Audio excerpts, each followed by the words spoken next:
الحمدللہ والصلاة والسلام علی رسول اللہ۔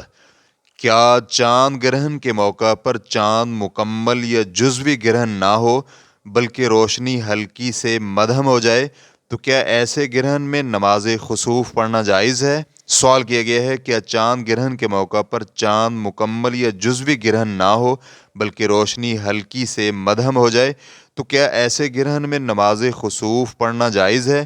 یہ ایک فلکیاتی گرہن ہوتا ہے جو عام طور پر آنکھ سے نظر نہیں آتا، یا یہ ضروری ہے کہ نماز جزوی یا مکمل گرہن شروع ہونے تک مؤخر کی جائے؟ یہ معاملہ کل 15 جون پیش آیا جب کچھ لوگوں نے چاند کی روشنی مدھم ہونے کے دوران ہی نماز ادا کر لی، حالانکہ جزوی گرہن ابھی شروع نہیں ہوا تھا۔ الجواب بعون اللہ سبحانہ وتعالی، نماز کسوف یعنی گرہن کی نماز صرف اس وقت مشروع ہے جب سورج یا چاند کا گرہن ظاہر طور پر دیکھا جائے، کیونکہ نبی علیہ الصلاۃ والسلام کا ارشاد ہے، سورج اور چاند کسی کی موت یا زندگی کی وجہ سے گرہن نہیں ہوتے، بس جب تم انہیں دیکھو تو نماز پڑھو اور دعا کرو یہاں تک کہ گرہن ختم ہو جائے۔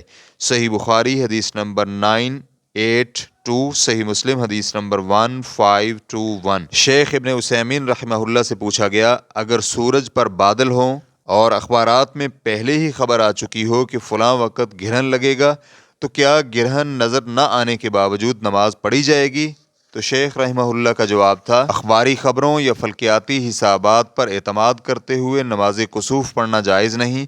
اگر آسمان بادلوں سے ڈھکا ہو اور گرہن نظر نہ آ رہا ہو تو نماز نہیں پڑھی جائے گی، کیونکہ نبی علیہ الصلاۃ والسلام نے نماز کو گرہن دیکھنے سے مشروط کیا ہے، جیسا کہ فرمان ہے، جب تم اسے دیکھو تو نماز پڑھو۔ اور یہ بھی ممکن ہے کہ اللہ تعالیٰ کسی حکمت کے تحت کچھ لوگوں سے گرہن کو مخفی رکھے۔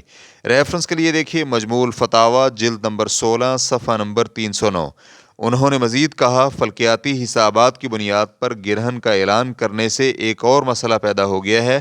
بعض اوقات جزوی گرہن بہت معمولی ہوتا ہے جو واضح طور پر نظر بھی نہیں آتا، مگر لوگ جلد بازی میں نماز پڑھنے لگتے ہیں، جیسے کہ 1-2 سال پہلے ہوا کہ گرہن کا اعلان تو ہوا مگر وہ واضح نہیں تھا، تو ایسی صورت میں نماز پڑھنا جائز نہیں، کیونکہ نبی علیہ الصلاۃ والسلام کا فرمان ہے، جب تم اسے دیکھو تو نماز پڑھو۔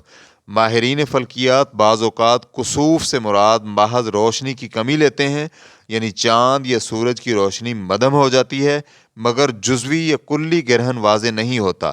ریفرنس کے لیے دیکھیے لقاء الباب المفتوح جلد نمبر 16 صفحہ نمبر 31۔ واللہ تعالی اعلم۔ اسلام QA ریکارڈنگز، مؤسسۃ الشیخ محمد صالح المنجد، المملکۃ العربیۃ السعودیہ، فتویٰ نمبر 172137۔